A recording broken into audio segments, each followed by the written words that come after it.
Laurence Toubiana d'un côté, Bruno Latour de l'autre. Ils s'opposaient pas, mais c'était vraiment deux visions qui étaient à l'origine du développement et de l'élaboration de ce projet.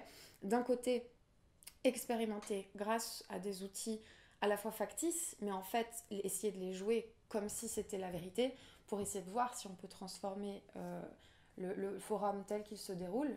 Laurence Toubiana, je pense, avait espéré, grâce à des notions comme celle de vision, de trajectoire qui étaient infusées auprès des étudiants, euh, avoir un véritable laboratoire d'expérimentation en avance du forum des négociations tel qu'il se déroule, d'un côté, et de l'autre, une version, disons, plus naturienne des négociations internationales que sur le climat, qui était de dire les nations ne sont plus des outils adéquats pour pouvoir parler et négocier sur la question climatique. La représentation des humains au titre disons, de représentants de personnes et de peuples ne le sont pas davantage. Injectons de nouvelles hypothèses telles que la présence à l'intérieur du forum des négociations de délégations non nationales, de délégations non humaines comme la délégation des océans, la délégation des forêts, des ONG, les entités qui représentaient les pêcheurs plutôt que de représenter un état côtier, etc. Très vite, une scission qui s'est créée à l'intérieur même des étudiants pendant le théâtre des négociations entre ceux qui souhaitaient disons, respecter le format classique de la négociation internationale et ceux qui souhaitaient profiter de l'espace qui leur était alloué pour en dévier, pour essayer autre chose et se déplacer.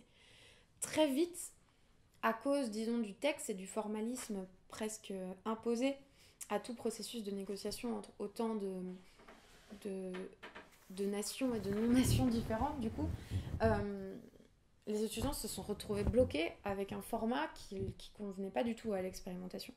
Un format typique et pour le coup extrêmement classique euh, des négociations internationales habituelles.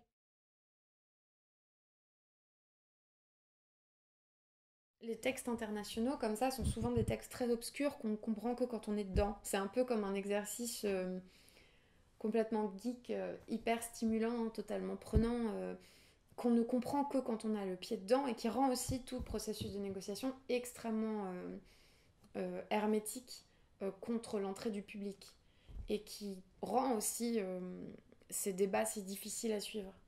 Mais on a besoin d'être en pratique, on a besoin d'être sur le terrain, on a besoin d'avoir les pieds dans les chaussures d'un négociateur pour comprendre pourquoi est-ce que on a vraiment besoin que le crochet soit posé là et utiliser le format sous crochet où on a vraiment besoin de faire passer cet amendement, où on a vraiment besoin d'écrire l'article en utilisant telle ou telle forme ou tel terme.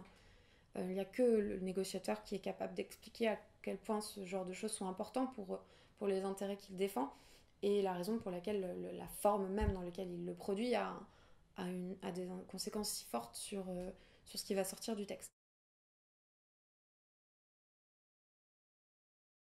Est-ce que on doit laisser cette bulle continuer à travailler malgré le manque de preuves qu'elle nous a quand même donné? C'est ça le problème, disons. C'est le constat du blocage qui nous force à réfléchir, à repenser ces modes de négociation. Est-ce qu'il est adéquat?